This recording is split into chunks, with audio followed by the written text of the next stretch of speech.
It's interesting to hear different perspectives on land acquisition.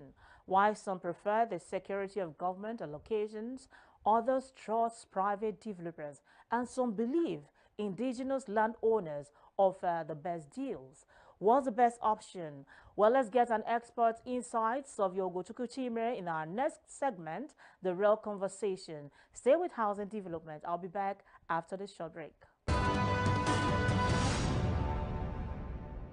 I'm pleased to welcome our distinguished guests of your Ugochukwu Chime, the chairman of Copen Group, past president of Enugu Chamber of Commerce, Industry, Mines and Agriculture, former president of REDEN, the Real Estate Developers Association of Nigeria, and currently the chairman of the Land Reform Tax Team of the Federal Ministry of Housing and Urban Development. All right, so thank you so very much, Savio Reverend Ugochukwu Chime, for your time on The Real Conversation. Thank you so much. It's my pleasure to be here, Flora. All right, so you've done extensive work in the field of land reform and urban development, and I'm sure our audience are also eager to hear your insights. But first, can you give us a bit of background on what land reform in Nigeria entails and why it is such a crucial issue at this point in time? Thank you so much. I've been privileged since 1980 May to have been involved in one form or the other, both as a civil servant and later as a public servant and chairman of a housing corporation with issues of land. And I'd like to say clearly, in the current role we are trying to look at the land reform in the country, we have quite a lot of challenges that are linked to land.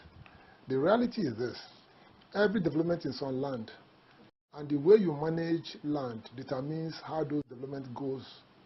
We have over $300 billion within debt capital in form of properties, land, assets of people that they cannot convert for beneficial use. That is, use them for collateralization of their loan and bring them into. So you have people who may have assets that are worth hundreds of millions of naira, but because they don't have title to them, they cannot use them to get a loan of even 1 million naira. So the asset is dead to them. So over the years, as a country, we have been looking at how do we make sure that we have robust engagement and socio-economic development. The answer lies down to the issue of land management, the way we have been managing land in the country. You discover there's a book called The Mystery of Capital by Hernando de Soto. In that book, he was able to explain clearly the linkage between effective land management and socio-economic development of the Western countries and why the poor countries are not developing. Every asset owned by anybody via land management in the developed countries are brought into the financial system and can be used as a form of collateral. But in Nigeria today, you find out that all those parcels of land that are outside the urban areas, and even a large chunk of those parcels that are within the urban areas, it is not possible for them to be used for the purpose of gaining traction in the economic field because they do not have registration. All right, so now let's look at the state of land reform in Nigeria. We know that land tenure systems are quite varied and often lead to confusions and delays. Can you elaborate on the key challenges Nigerians face in accessing and securing land? Thank you so much.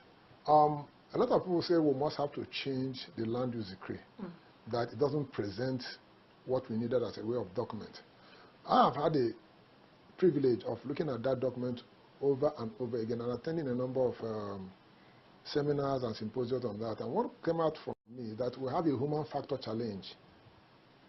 The law is quite clear on what should be done, but the operators, for some reasons, sometimes it may be for pecuniary reasons, sometimes maybe for power play or for whatever reason, have refused to do what needs to be done. The policies that will undergird it is not in place. The technological access to those informations are not put in place. The linkage that is needed between the economic activities are not put in place. The only one that we have had that level of linkage is when you had the model mortgage and foreclosure law, which was a tool that got the involvement of National Judiciary Council, Central Bank of Nigeria, and the state governments, and then the mortgage banks, so that they can design a document that is acceptable across board. Now, the problem is that for us to have the linkage between the financial system in the country and the land management across these 38 land administrators. We have to come in and sit down and say, okay, these are what we need for us to have this land to come into financial system. And this is what we want you to do. And there will be this discourse, there will be this interaction, there will be this collaboration between the various parties, the private sector, the public sector, the state governments, who are the subnationals, and the federal government, which is in control of the financial policies. There has to be a discussion. And that goes through the Nigerian Governors Forum, which we are part of the activities, to be able to see that what is at stake is not the national, the federal government. No, that's not what is at stake. What is at stake is not the subnational, the states. What is at stake is not the private sector. But what is at stake is an inclusive socio-economic policy and roadmap that we should create that will link up these debt assets and then bring them into life and utilize them as developmental catalysts for our country.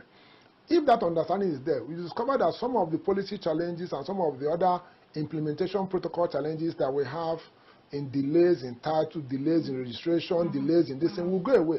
Because the state governor will now see that when these things are done, the state becomes a destination of choice for investors.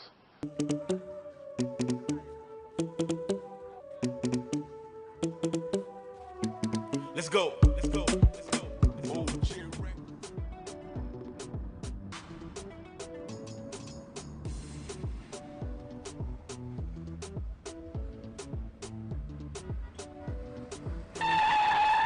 huh? What is it again? Oga, and they drive this car, my mind no dey. My landlord is on my neck. Your landlord again? I thought I have told you this before. Get a mortgage, register with NHF scheme, and get a home up front. What is so difficult about this? Oga, I will do just that. See, I will shame that my landlord. Mortgage. At the Federal Mortgage Bank of Nigeria, everyone deserves a home.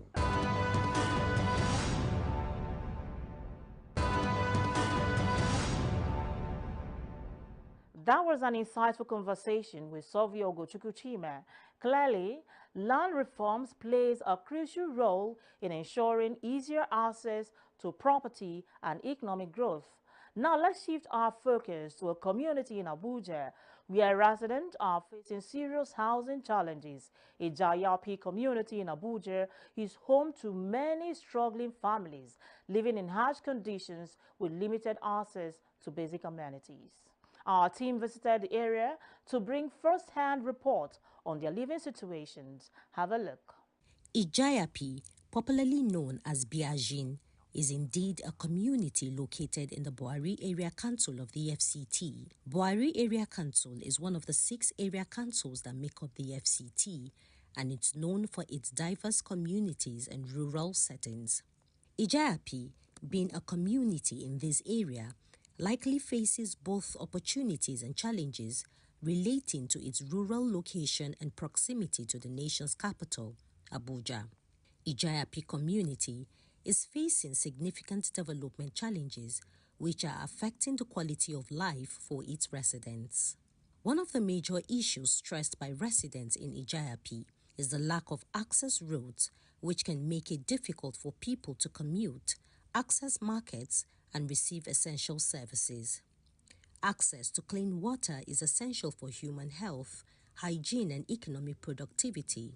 Without reliable access to water, residents may have to rely on expensive and potentially contaminated sources, which can lead to waterborne diseases. Akachukwu Henry, a business owner and longtime resident of Ijayapi community, has highlighted 2 critical issues that affect the community: access to water and electricity. I think, if I no exaggerate, getting to 15 years now. Number one, I can say you can see how our road is long.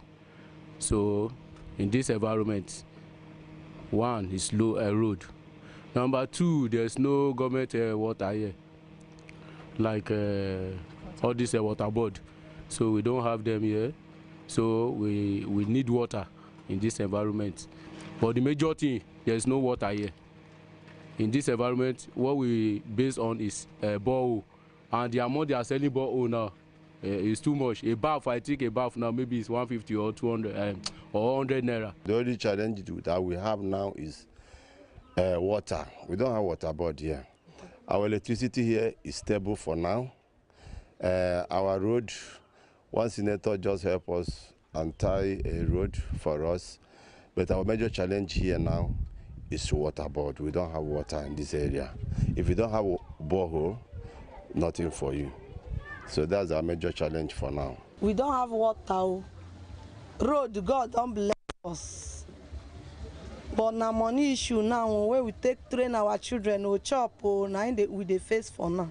Pay house rent. House rent is too much. 1 bedroom flat now, 350, 400.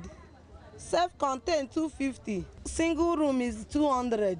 No water, no anything. We don't have enough water in this community. The one we have is not enough for us because the community is too large for the ones we have. We would like government to support us with at least some boats around because we have a lot of streets in this community because it's too large. And also, although we have primary school, early primary school, but we don't have junior secondary, like secondary school in this community. The children here, they do go to some private secondary school, which is, everybody know how costly it is. So because of the expenses service makes some children drop out of school. So if government could help to support us with at least, even if it's only junior school, at least that would be appreciable. No doubt, the Ijayapi community is facing significant development challenges which are affecting the quality of life for its residents. Lack of access roads can make it difficult for people to commute during and after the rainy season. Inadequate healthcare facilities can lead to poor health outcomes, especially for vulnerable populations like children, parents, women, and the elderly. However, it's essential to acknowledge the specific needs and concerns of the Ijayapi community and the work towards finding sustainable solutions. It's heartbreaking to see such living conditions persist in our capital city. Housing remains a major issue, and it's important that authorities and stakeholders take action to improve the situation.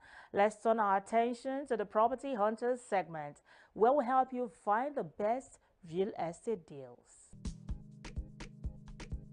This luxury Royal Plain estate is seated on a 4.6 hectare land located in a very strategic, secure and serene environment of Dutse district along Apollo Kogoma Highway. The 4-bedroom villa has a 265 square meters net floor area, 1-room BQ, 6 toilets, 2-car parking space, family lounge. All rooms are en suite with fitted kitchen cabinets and pre-automation wiring. This is the luxury Royal Plain Estate in Apollo Dutse in the Federal Capital Territory. This area where I'm standing right now is where we have the 4-bedroom T-Rex duplexes. It comes with a BQ, and when completed, these are going to be smart homes. Beautiful, beautiful smart homes. As you can see, we have good access road in this estate. We have the basic amenities to make your living very, very comfortable.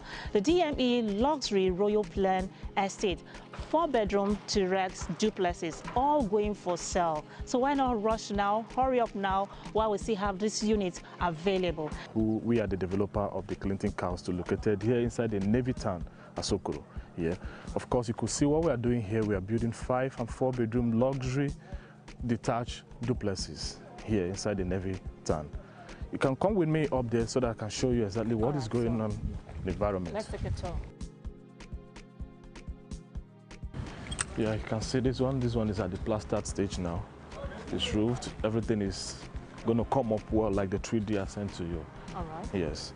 So this is one of the major roads that leads to various houses here in the state. Yeah. Okay. Yeah. As you can see, we are still cutting some levels in order to build. Building is going to come up here too, and also there. See. So we'll go up. You can see the serenity of the environment. So superb. Very clean and neat. Tell us, where is this location? Asokoro. And I understand it's just a few minutes drive to the presidential Aso Rock Villa. That's correct. That's very correct. Construction is ongoing. Yes, construction is ongoing. Of course, from here now, you can feel the texture of the quality of materials we are using. We are not compromising. Everything is of good quality. Look at the blocks. Yeah, we're done with the concrete cement mixture. Everything here is of good, great quality. Of course, the Navy have their own, technical team that do come and inspect what we are doing, because I told you from the beginning, it's in conjunction with the Navy holdings, So they have their own team that normally come to inspect what we are doing. So what facilities will subscribers enjoy here when they came to your project? Good. A good asphalted road, security, CCTV. Of course, we are looking at putting solar lights on each of the building. It's going to come up with solar lights, at least 3.5, 2.5 kVA in each of the building. Security here is top-notch. Security is part of it. We are going to have a gym center where people here will come every morning and register to be, gymming and stuff like that in order to be very, very fit. Yes. All right. Good. So how soon are we going to see this completed? Before this time next year. Oh, that's lovely. Yes, before this time next year. So we're looking at a 5-bedroom duplex? 5-bedroom duplex. Are there different house types here? No, 5-bedroom duplexes. And what does it come with? All in suites? All in suites. All the whole rooms are in suites, and with walking-in closets.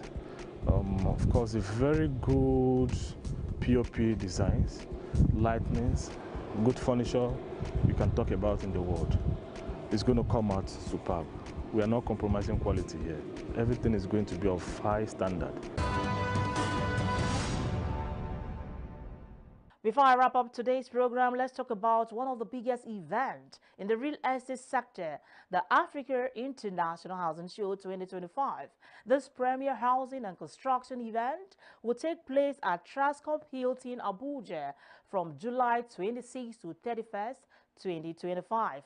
The Africa International Housing Show is the largest housing expo on the continent, bringing together developers, investors, policymakers, and industry experts to discuss housing finance, construction innovations, and real estate investment opportunities. Whether you're a home buyer, investor, or housing professional, this is an event you don't want to miss. I'll bring you more updates as the event approaches. This year's Africa International Housing Show will happen live at the Transcorp Hotel Abuja. Plan to be there.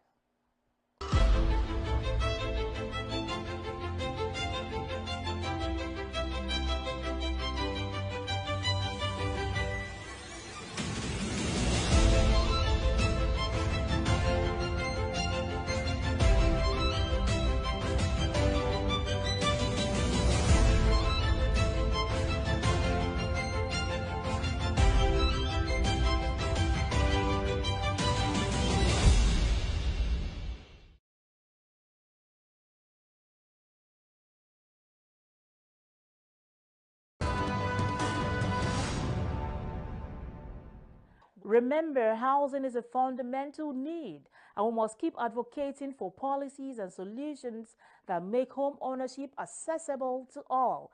That brings us to the end of today's edition of Housing Development.